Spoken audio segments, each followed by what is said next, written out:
daming tao. Ayan, medyo ang ating araw ay pababa na. Inaabangan po nila yung sunset, mga kaibigan. Ayan po ang ating mga bisita dito sa ating Dolomite ngayon, araw na to. At ang ating entrance, may mga pumapasok pa rin. Hanggang sa ngayon, ayan, may bagong dating.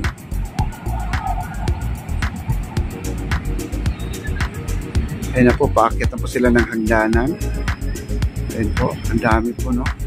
Buong pamilya po yan. At ngayon, mga kaibigan, i-check po natin yung tubig.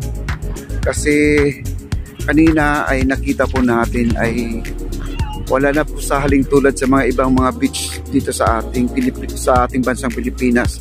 Ay pwede na tayo makipag-compete, no, sa ganda at linis at linaw po ng ating tubig, ng ating dagat dito sa ating Manila Bay. Ayan, at tingnan po natin. Ayan po, may nagmuni-muni po doon sa dulo. At tayo po ilalapit pa dito sa dagat, no, para makikita po natin. At ito na po, palapit na po tayo sa tubig, ha. Napakalinis po ng tubig natin. Ang linis, oh.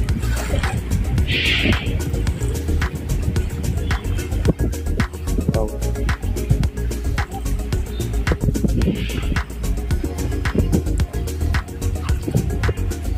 Dami na rin namamasyal.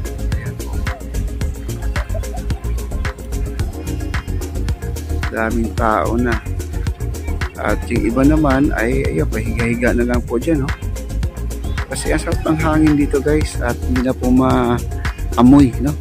Napakabango po ng simoy ng hangin.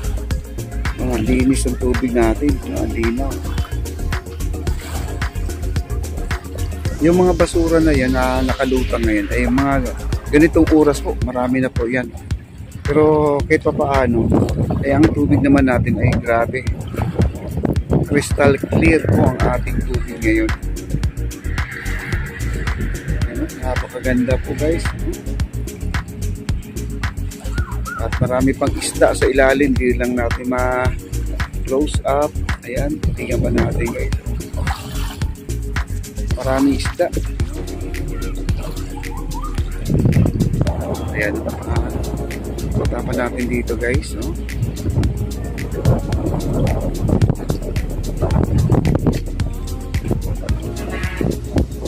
Ayan, napakalinis po ng tubig, eh.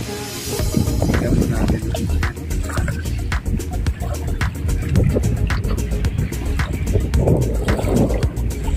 Linaw, no?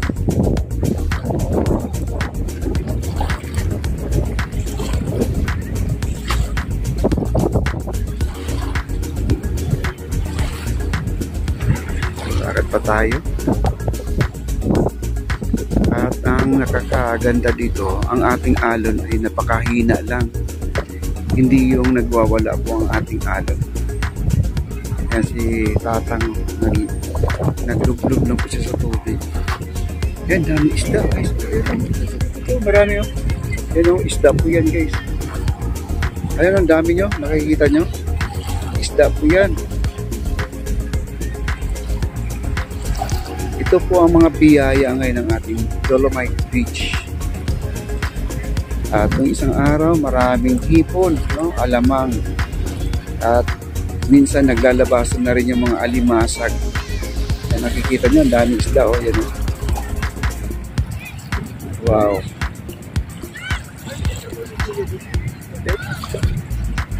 Ayan, oh, close up pa natin. Ayun, ang daming isda, oh. Kita nyo.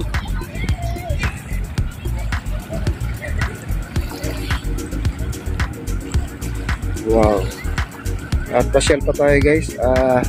Puntahan lang po natin yung dulo ng konti para makikita natin yung mga namamasyal dito kung gaano po sila kasaya dito sa kanilang pagpunta sa Dolomite.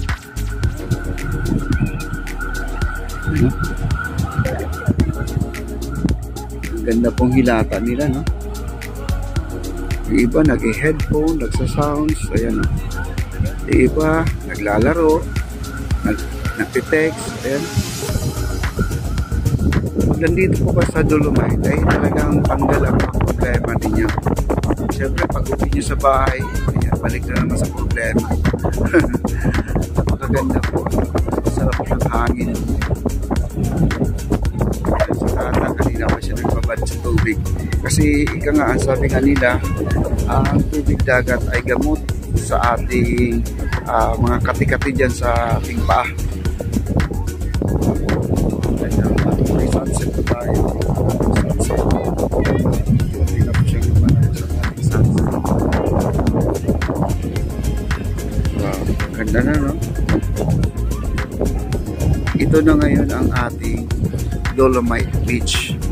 Noon, kung ano ang mga narinig natin dito. Malalait, sayang, marami pa tayo naririnig. Pero sa ngayon ay napakaganda na po. Kaya po ating mga, hello sir, hello ma'am, ayan po ang ating mga bisita dito ngayon. Sila po ay nag-enjoy at napakasarap po ng simoy ng hangin at wala pong basura, no? Napakalinis. Mula kaninang umaga po ay naglilinis na po sila. Wow. Mga bata, ayan o, naglublog na rin sila o.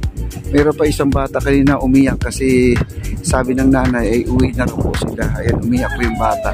Gusto pang magpaiwan dito sa Dolomite. Ayan, tuwa po yung bata, no? Ang dagat namin, wow, ganda talaga.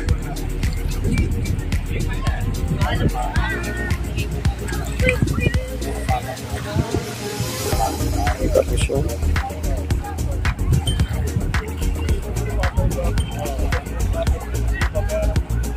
Ito po yung mga inaabangan ng ating mga bisita, yung sunset sa Dolomite. Napakaganda po.